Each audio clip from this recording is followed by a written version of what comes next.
नमस्कार, अपना उत्तर प्रदेश लेकर मैं हूं आपके साथ संदीप निरंजन सरकार। सीतापुर में मुख्यमंत्री योगी आदित्यनाथ का बयान सामने आया है। ऋषियों की तपोभूमि नैमिषारण्य में सीएम योगी ने आदित्यनाथ ने बड़ा संदेश यहां पर दिया है और जिसका प्रभाव आगामी लोकसभा चुनाव में भी देखने को मिलेगा। वेद पुराणों के आध्यात्मिक और पौराणिक हाथी को अपने अंक में समेटे तीर्थ से वो वैदिक स्वरूप को संरक्षित करने में सरकार के प्रयासों का जिक्र कर समर्थन जताया है। वहीं सीएम योगी आदित्यनाथ ने कहा कि स्वच्छता हमारा पहला दायित्व है। भक्ति में भी पहली साफ सफाई की शुरुआत होती है। वहीं धार्मिक स्थल में पॉलिथीन से मुक्त करना होगा।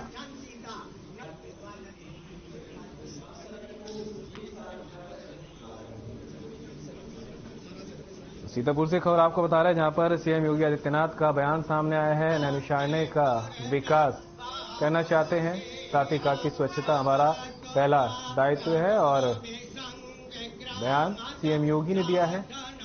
सीतापुर में सीएम योगी आदित्यनाथ पहुंचे थे, पूजा अर्चना की है और इसी दौरान यहां पर उन्होंने बयान दिया। साफ सफाई को लेकर ये बयान दिया है, कहा स्वच्छता हमारा पहला दायित्व है।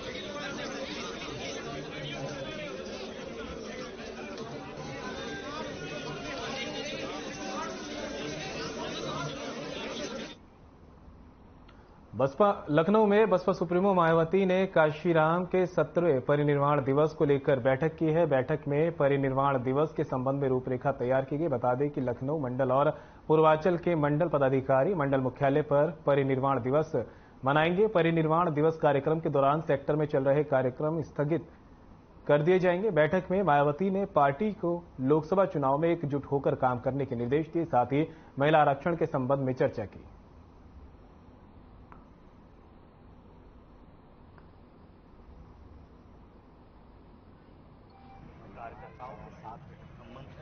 आनंद जी ने उन्होंने भी बोला कि नहीं कार्रवाई होनी चाहिए और माननीय बहन जी ने भी खुद किया कि भाई इसमें तो तुरंत एक्शन होना चाहिए। ये तो हम ऑलरेडी पहले ही हम अपनी प्रतिक्रिया दे चुके हैं। सर, गठबंधन को लेकर भी कोई चर्चाएं चल रही हैं? शुरू से भी देखिए, हमारा मानना है कि ये जैसे महिला ही आरक्षण बिल है तो ये इसमें भाजपा और कांग्रेस दोनों की लगभग एक तरह का उनका विचार है, तो हम किसी से मिलने वाले नहीं, इसलिए कि हम कहाँ जाएंगे। दोनों लोगों से हमारी देखिए आइडियोलॉजी में और अन्य पार्टी जिससे गठबंधन करेंगे उनकी आइडियोलॉजी में फर्क है। तो हम अपने भाई यहाँ बहुजन समाज पार्टी एक साथ एक मिशन भी है, तो हम इसमें किसी से गठबंधन करते हैं तो हो सकता है हम अपने लोगों को जो लाभ देना चाहते हो उस गठबंधन में शामिल होकर न दे पाए। कार्यकर्ताओं के साथ मंथन कर 24 के चुनाव को लेकर रणनीति बनाई। उत्तर प्रदेश सरकार के अल्पसंख्यक कल्याण राज्य मंत्री दानिश आजाद अंसारी ने मदरसे के बच्चों के साथ अल्पसंख्यक बाहुल्य बस्तियों में सफाई अभियान चलाकर लोगों को स्वच्छता के प्रति जागरूक करने का काम किया, जहां पर बड़ी संख्या में मदरसे के बच्चों ने साफ सफाई कार्यक्रम में हिस्सा लिया और समाज में सफाई बनाने के लिए सबको प्रेरित भी किया।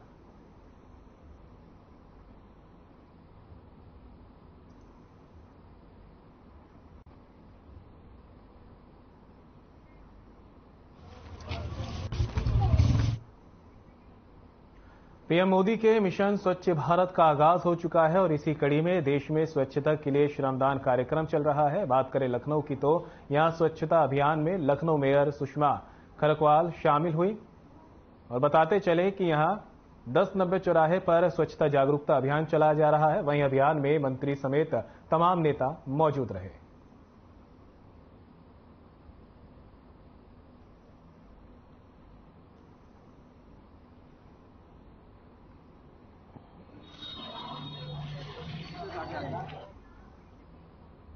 सेवा पखवाड़ा के तहत देश भर में स्वच्छता के लिए श्रमदान कार्यक्रम का आयोजन किया जा रहा है। इसी के तहत लखनऊ में सशस्त्र सीमा बल यानी एसएसबी हेडक्वार्टर में विशेष स्वच्छता पखवाड़े के तहत सफाई कार्यक्रम का आयोजन किया गया। एसएसबी के deputy inspector general Rajneesh Lama ने बताया कि स्वच्छता के लिए 1 घंटे का श्रमदान उस श्रृंखला की कड़ी है जो पीएम नरेंद्र मोदी ने 2014 में शुरू की थी। इसका असर अब देखने को मिल रहा है।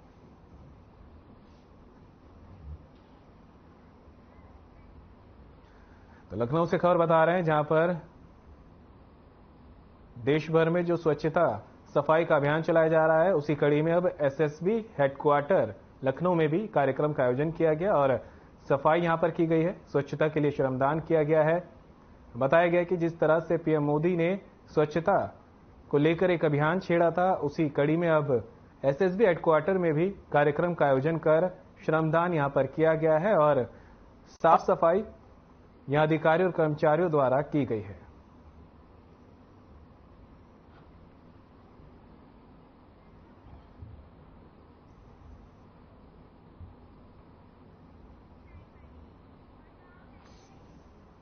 प्रधानमंत्री के आह्वान पर मेरठ में राज्य मंत्री पंडित सुनील भराला और बीजेपी के जिला अध्यक्ष शिव कुमार राणा के नेतृत्व में सफाई अभियान चलाया गया। इस अवसर पर भराला ने कहा कि पीएम नरेंद्र मोदी का मिशन स्वच्छ भारत स्वस्थ भारत का सपना पूरा हो रहा है। पीएम ने मन की बात कार्यक्रम में देशवासियों से अपील की थी कि 1 अक्टूबर को 1 घंटे स्वच्छता अभियान में सभी श्रमदान करें। वहीं सुनील भराला ने कहा कि पीएम मोदी की सोच और प्रयास ने पूरे देश को स्वच्छ और स्वस्थ बनाया है। सभी देशवासी मिलजुल कर अभियान में सहयोग करें। यह स्वच्छता अभियान भाईचारे की भावना को भी मजबूत करता है।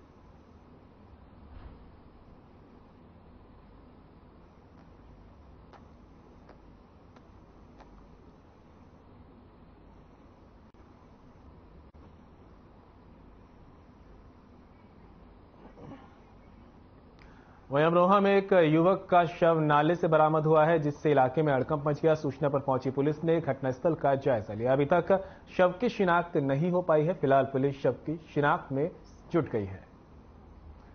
तो अमरोहा से खबर बता रहे हैं, जहां पर नाले में युवक का शव मिलने से जो है हड़कंप मच गया, जिसके बाद पुलिस को सूचना दी गई। मौके पर पहुंची पुलिस ने शव को बरामद कर लिया है और अब शव की शिनाख्त की जा रही है। हालांकि अभी तक शव की शिनाख्त नहीं हुई। जिस वक्त शव मिलने की सूचना मिली उस वक्त लोग इकट्ठा हो गए और पुलिस को मौके पर फोन करके बुलाया गया, जिसके बाद पुलिस पहुंची और शव को कब्जे में लेकर उसे पोस्टमार्टम के लिए भेज दिया गया। चित्रकूट जिले में कोचिंग सेंटर से इंटर की छात्रा को अगवा कर पुल से फेंकने का मामला सामने आया। बता दें कि जिले में बीती देर रात इंटर की छात्रा को नकाबपोश 2 युवकों ने अगवा किया।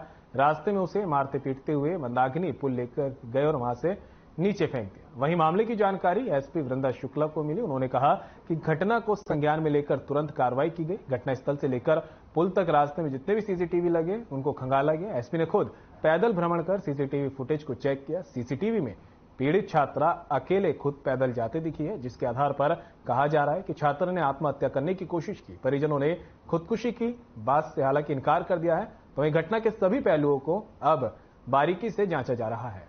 जी, शाम में एक युवती का अपने कोचिंग सेंटर के बाहर से अगवा करके 2 अज्ञात युवकों द्वारा मंदाकिनी नदी के पुल के ऊपर से फेंकना बताया गया था पुलिस को, जिसका तुरंत संज्ञान लेते हुए हम अपनी कार्रवाई में जुट गए थे।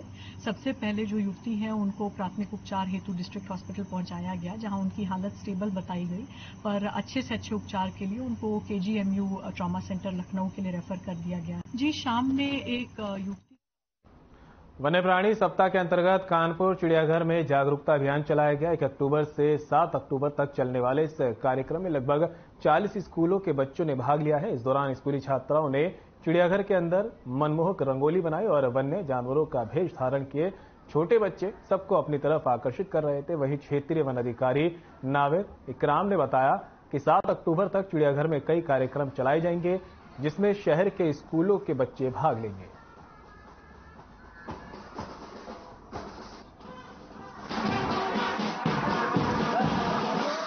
जैसा कि आप अवगत हैं कि आज 69वां वन्य प्राणी सप्ताह आश्रम में शुरू किया है।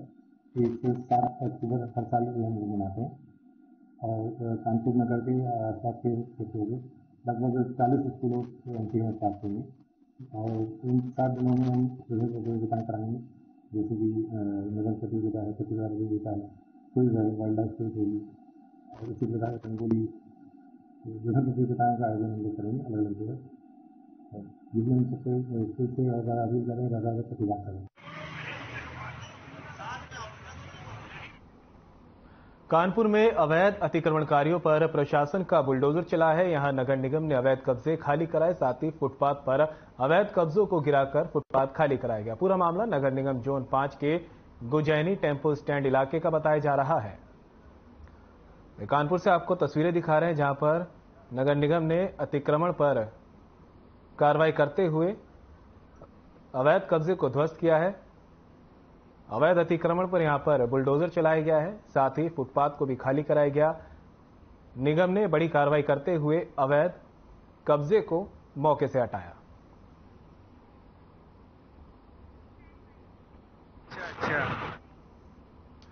तो वहीं कानपुर में बंदरों का मामला कोर्ट की दहलीज तक जा पहुंचा है। शहर के बाबूपुरवा इलाके में बंदरों का खौफ इस कदर है कि स्थानीय अधिवक्ता को कोर्ट की शरण लेनी पड़ी। अब इस मामले में कोर्ट ने नगर निगम और डीएफओ को 1 हफ्ते का समय दिया है। वहीं बंदरों से निजात पाने के लिए पुलिस आयुक्त ऑफिस में भी लंगूर के कटआउट लगे हुए हैं। वैसे तो कानपुर में बंदरों की संख्या रिहायशी इलाकों में बहुत बढ़ गई है और शहरवासी इससे काफी परेशान है, लेकिन शहर में बाबूपुरवा इलाके में बंदरों का खौफ इस कदर है कि लोग अपने घरों से निकलने में अब डरने लगे हैं। आपको बता दें, कुछ दिन पहले ही एक इंजीनियर को बंदर ने दौड़ा लिया था, जिसकी वजह से वो छत से गिरा और उसकी मौत हो गई थी। वहीं स्थानीय निवासी अधिवक्ता प्रवीण फाइटर ने कोर्ट में अर्जी लगाकर गुहार लगाई थी कि बंदरों से निजात दिलाई जाए। इस मामले में कोर्ट ने नगर निगम और डीएफओ को 7 दिन का समय देते हुए आदेश दिया कि बंदरों से निजात दिलाई जाए। कोर्ट ने चेतावनी देते हुए कहा कि 7 दिन में रिपोर्ट पेश करें। अगर आदेश का पालन नहीं हुआ तो दोनों के खिलाफ अवमानना की कार्रवाई की जाएगी।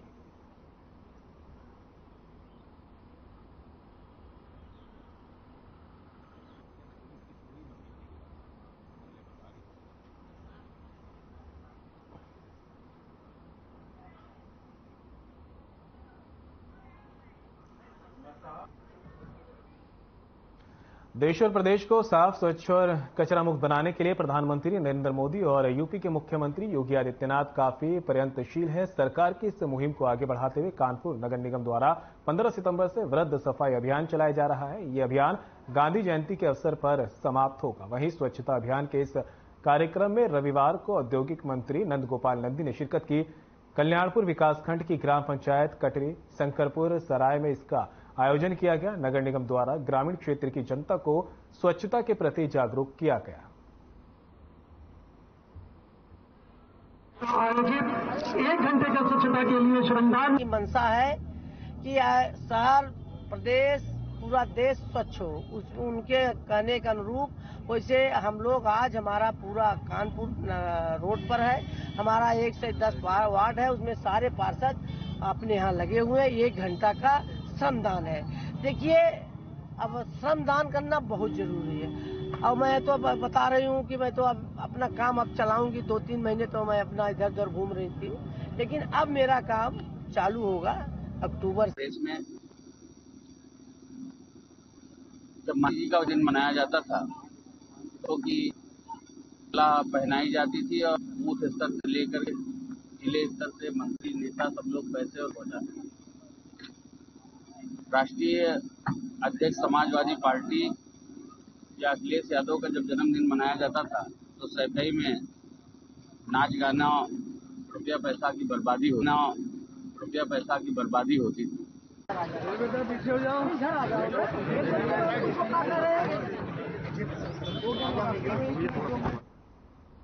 और अब खबर ललितपुर से है, जहां तालबेहट में संपत्ति विवाद में 9 लोगों ने एक युवक को पीट कर मौत के घाट उतार दिया। तो वहीं कोतवाली नेहरू नगर में पति ने संपत्ति के लालच में धारदार हथियार से पत्नी की हत्या कर दी। बता दें कि इससे पहले भी 20 और 21 सितंबर को नेहरू नगर में 2 निर्मम हत्याओं को अंजाम दिया गया था। सदर कोतवाली क्षेत्र नेहरू नगर में बीते कुछ दिनों में 3 मौतें और तालबेहट कोतवाली में 1 हत्या से पुलिस की कार्यशैली पर अब सवाल उठने लगे हैं।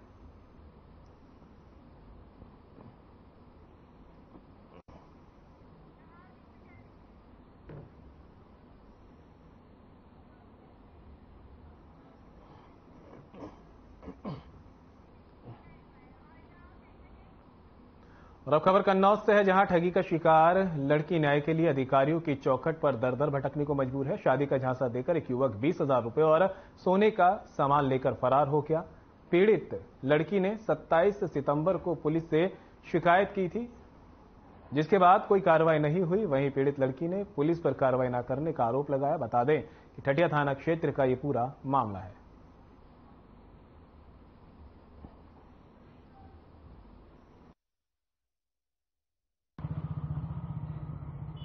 एक लेडीज का मेरा नाम है।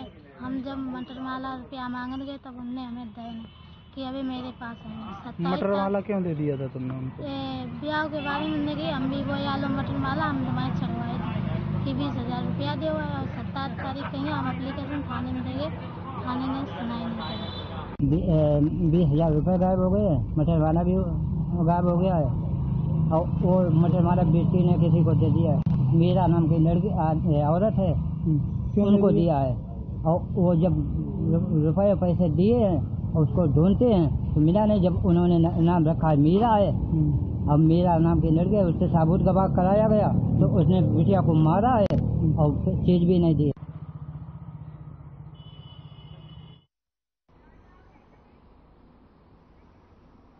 बाराबंकी में एक 14 साल के छात्र की ट्रेन के चपेट में आने से मौत हो गई है। छात्र रेलवे ट्रैक पर रील बना रहा था। इस दौरान तेज गति से ट्रेन आई। ट्रेन की चपेट में आने से छात्र की मौत हो गई।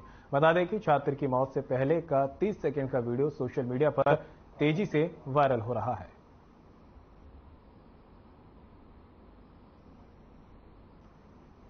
बाराबंकी से आपको खबर बता रहे हैं, जहां पर रील बनाने के शौक ने एक युवक की जान ले ली है। युवक रेलवे ट्रैक पर रील बनाने गया था, उसी दौरान तेज रफ्तार ट्रेन की चपेट में आ गया और जान चली गई। फिलहाल रुक रहे हैं छोटे से ब्रेक के लिए, कहीं मत जाइएगा, जल्द होंगे हाजिर।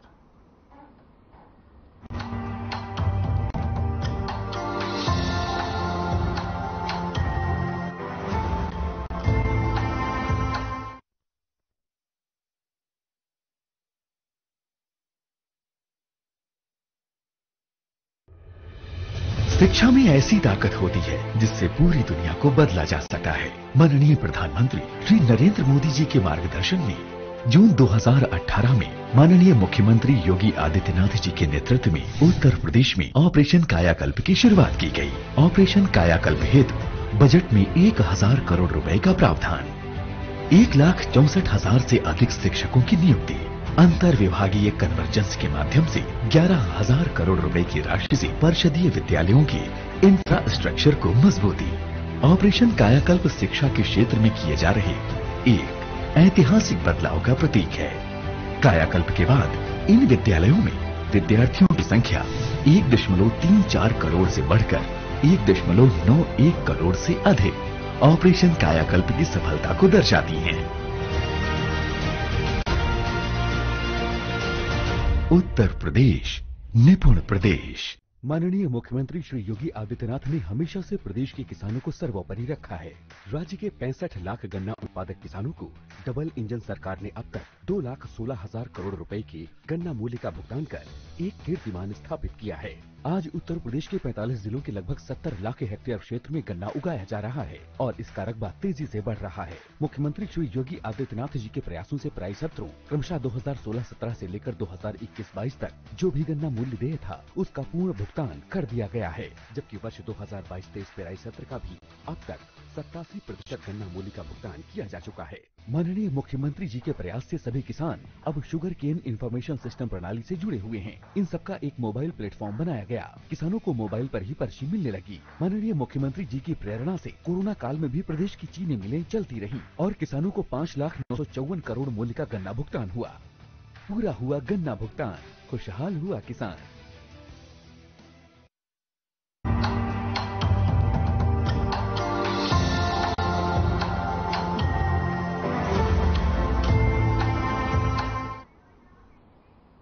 ब्रेक के बाद आप सभी का स्वागत है। सीतापुर में स्वच्छता जागरूकता कार्यक्रम का आयोजन किया गया। सीएम योगी आदित्यनाथ ने शिरकत की और संबोधित किया। क्या कुछ कहा, आइए आपको सुनाते हैं। रामकृष्ण भार्गव जी, सुनील वर्मा जी, निर्मल वर्मा जी, श्रीमती श्रद्धा सागर जी, प्रांशुदत्त द्विवेदी जी, पूर्व विधायक महेंद्र यादव जी, स्वामी विद्या चैतन्य जी, आज के इस कार्यक्रम में उपस्थित भारतीय जनता पार्टी के सभी पदाधिकारीगण, आज के इस कार्यक्रम में उपस्थित जनपद सीतापुर से जुड़े हुए सभी उपस्थित भाइयों बहनों, आज मेरा यह सौभाग्य है कि जिस तीर्थ की महिमा रामचरितमानस में तीर्थ वर नेमिष विख्याता अति पुनीत साधक सिद्धिदाता यह कहकर के संत तुलसीदास जी ने इसकी महिमा का गान किया है। उस पवित्र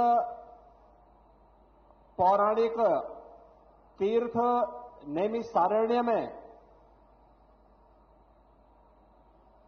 गांधी जयंती के एक दिन पूर्व आदरणीय प्रधानमंत्री जी के आह्वान पर स्वच्छता ही सेवा के माध्यम से पूज्य बापू को स्वच्छांजलि देने का सौभाग्य मुझे प्राप्त हुआ है। इस अवसर पर मैं आप सबका हृदय से अभिनंदन करता हूं और इस पवित्र तीर्थ को नमन करता हूं। भाइयों बहनों, नैमिष तीर्थ के बारे में, इसकी महिमा के बारे में केवल भारत की धरती नहीं बल्कि तीनों लोकों में इसकी महिमा का गान गाया गया है। दुनिया के प्राचीनतम ग्रंथ देने का श्रेय भारत के ऋषि मुनियों को है। हमारे ऋषि मुनियों ने अपनी आध्यात्मिक साधना से जो सिद्धि प्राप्त की उसे आने वाली पीढ़ी के लिए ज्ञान की धरोहर के रूप में सजो करके उन्होंने हमें प्रदान किया। और आज इस पौराणिक तीर्थ में चक्र तीर्थ के दर्शन करके, इस पौराणिक तीर्थ में मां ललिता देवी के मंदिर में दर्शन करके, यहां के पूज्य संतों के साथ संवाद बना करके, याद करिए देवासुर संग्राम में देवताओं की विजय के लिए महर्षि दधीचि ने अपनी हड्डियां दान की, अस्थि दान की। यह परंपरा केवल भारत के अंदर ही हो सकती थी, जिससे वज्र बन सकता था और जो दानवों का अंत कर सकता था। ये वही धरती है, महर्षि दधीचि के त्याग के बलिदान की धरती है। ये वही धरती है जहां पर सूत जी महाराज ने सोनक आदि 88,000 ऋषियों को 18 पुराणों की कथा सुना करके भारत की ज्ञान की परंपरा को धरोहर के रूप में आने वाली पीढ़ी को देने के लिए लिपिबद्ध करने के कार्यक्रम को आगे बढ़ाया था। भारत की वेदों की परंपरा को आगे बढ़ाने वाले महर्षि वेदव्यास का आश्रम हो या फिर यहां पर जहां तहां बिखरे पड़े हुए पवित्र तीर्थ, यह इस पवित्र प्राचीन तीर्थ के महात्म को हम सबके सामने कहती है।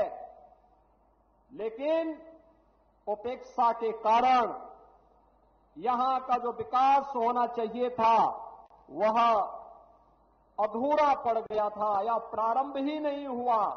जैसे तैसे यह तीर्थ चल रहा था।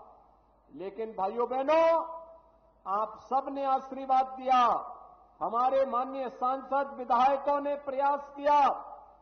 आज डबल इंजन की सरकार नैमिष तीर्थ को फिर से विश्वविख्यात तीर्थ के रूप में विकसित करने के अभियान को आगे बढ़ा रही है। और अभियान के इसी अभियान को एक नई कड़ी जोड़ने के लिए हमारे माननीय जनप्रतिनिधियों ने जो प्रयास किया उसी का परिणाम है कि नैमिष तीर्थ के साथ साथ जनपद सीतापुर की 550 करोड़ रुपए की परियोजनाओं का आज यहां पे शिलान्यास और लोकार्पण का कार्यक्रम भी संपन्न हो रहा है। मैं इस अवसर पर इस तीर्थ को नमन करता हूं। भारत की आजादी। और बुलेटिन में मेरे साथ इतना ही, दीजिए इजाजत, नमस्कार।